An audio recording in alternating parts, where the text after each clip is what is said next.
Welcome to the next episode. Now I'll tell you why B.R. Ambedkar tore the Manusmriti. Bro, stop. Do you read the comments on your videos? Yeah, I do. Then why did you lie about Feroz Gandhi? You said that he's a Muslim. You read all these comments. That part. Let's go step by step, okay? A case was filed on Indira Gandhi by Menaka Gandhi. Menaka is the daughter-in-law of Indira Gandhi. Menaka is the widow of Indira Gandhi's son Sanjay Gandhi. Menaka and her son wanted the full property of Sanjay Gandhi, but 1/3 of the property was claimed by Indira Gandhi. Menaka's lawyer presented the fact that Indira is not a Hindu, she married a Parsi, but Indira's lawyer showed the marriage photos which were performed by Hindu rituals and proved that Indira was a practicing Hindu even after her marriage. Bro, this proves nothing. Have some patience here. You people don't have patience. You form conclusions and immediately start hitting before knowing the truth.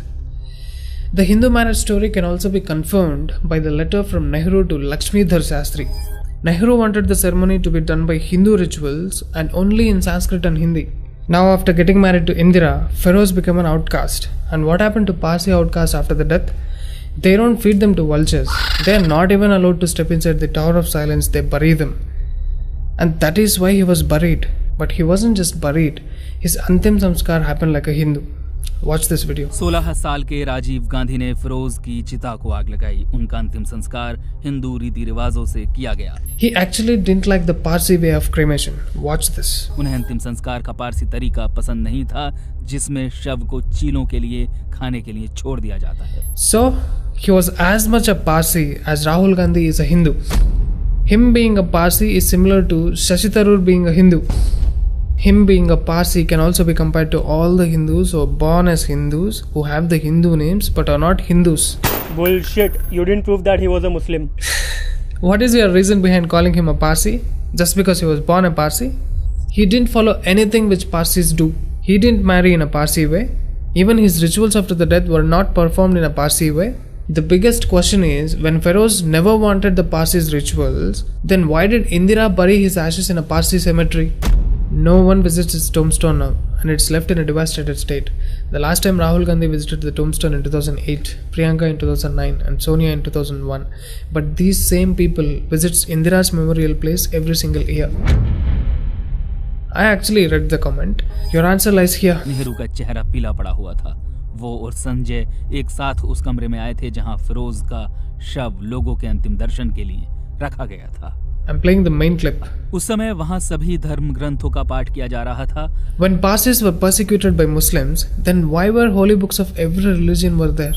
Every religion includes Islam as well. Why will someone read verses from Quran at a Parsi man's funeral? That is the biggest betrayal for a Parsi. For what?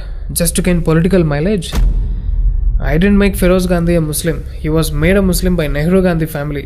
Now you understand why I use that word? Okay, now I understand. Then why don't you say it directly? To confuse the hell out of you. If you are so clear, you won't get confused, right? Okay, anyways, let's move on to the topic of Ambedkar here.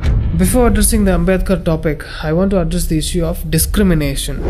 Everyone says that people of lower caste were discriminated. Firstly, there is no written evidence of that. Not even the Muslim rulers wrote anything like that. Secondly, everybody is a victim in our country. As I explained in my Tipu's video, lakhs of Brahmins were brutally killed by him. Like him, many other rulers killed Brahmins. Why don't you people say that Brahmins were victims? Because it doesn't suit your propaganda. Even Kshatriyas and Vaishyas were killed in large numbers. But yes, when Britishers were able to brainwash people, these so-called upper caste people started discriminating. People started tagging themselves to certain castes. And during the pre-independence era, the discrimination towards Shudras were very high. The Shudra which I am talking about here is the caste-based Shudras, not the Varna-based. There are few people who made Shudras sit on the floor while they sit on a raised level. There were almost no opportunities for Shudras to study and excel in their life. If the water was touched by a Shudra, the so-called upper caste people will not even drink that water. Yes, this happened. But linking this to our culture, Vedas, Upanishads and other holy scriptures is a pure propaganda and stupidity, nothing else. Your Ambedkar did that. He burnt Manusmriti. You understand what kind of a person he is? Hey, you stupid. What is your qualification to call him an idiot? Ambedkar had many degrees. How dare you question his credibility? I agree that he has so many degrees, he was highly educated and I'll never ever reach his level in his field, but according to your bullshit logic, If Sachin is the best batsman in the world, will he become eligible to coach the Indian football team as well? Sachin is a master in batting, but that doesn't make him a master in football, right? Similarly, Ambedkar was a master in his field. There was nobody like him, but that doesn't make him a master in Manusmriti and Vedas. All he did was reading the fake translations done by Max Muller. What's the proof? Simply don't say anything what comes to your mouth. I'll provide every single detail from Ambedkar's own book, Who Were the Sudras. Firstly, let's make this very clear that he didn't know Sanskrit. He himself has written that. On page number 5, he wrote that, "If the warning for the reason that I cannot claim mastery over the Sanskrit language, I admit this deficiency, but I do not see why it should disqualify me altogether from operating in this field. There is a very little of literature in the Sanskrit language which is not available in English. The want of knowledge of Sanskrit need not therefore be a bar to my handling a theme such as the present. For I venture to say that the study of blah blah blah 15 years nonsense with sufficient degree of competence for the task." Okay. Ambedkar ji, sorry to say that if you read bullshit translations for 15 years which was done by a foreigner, your knowledge won't increase. You eventually become a part of their propaganda. This is a serious lacking in qualification to write the constitution of Bharat. Okay, one more example. Harsha Bhogle has seen cricket game for past 20-30 years. He has done many commentaries. He is a famous commentator for many people. But will that qualify him to become a coach? He needs to learn the game right. Similarly, Ambedkar should have learned Sanskrit. He instead relied on Max Muller. The problem with Ambedkar was he read half-truth and all his followers believed in his half-truths. But I won't blame Ambedkar for that. People from lower caste had no opportunities of learning Sanskrit at that time. The discrimination was so high. The so-called upper caste people treated the lower caste almost like slaves. But this doesn't give him the license to propagate his false knowledge and write books on the false assumptions. Just search how many times he has taken reference from Max Muller. Here it is, more than 20 times. I'll burst Ambedkar's half-truths from his own book. Only one reference is enough.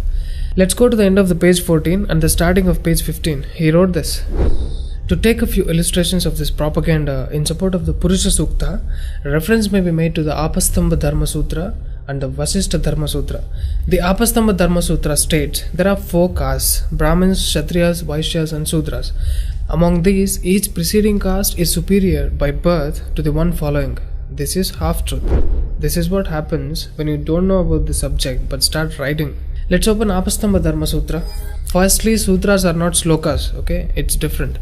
The sutra which he quoted was the 4th and 5th sutra, and the meaning which he quoted is absolutely correct, but he was so brainwashed from half-truth that he missed the sutras from 14 to 18. We had these beautiful systems in the ancient days. From whom a student learns about dharmas is called Acharya. He should not be insulted because he gives birth through knowledge, and that birth through knowledge is the ultimate.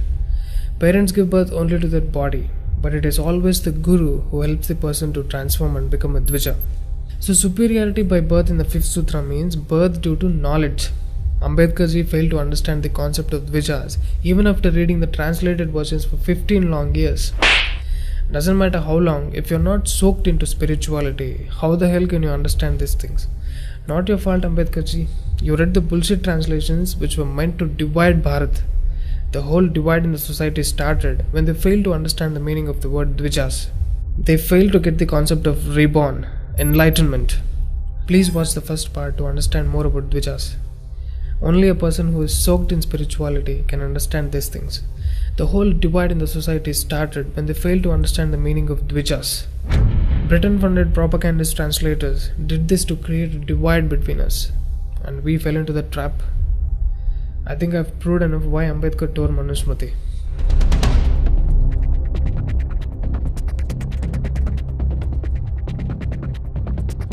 String is available in Hindi, Kannada and Telugu as well. Please subscribe to your favorite regional channel, like and share the video. Please support us through Patreon and one-time payment options. See you again in the next video of String Reveals.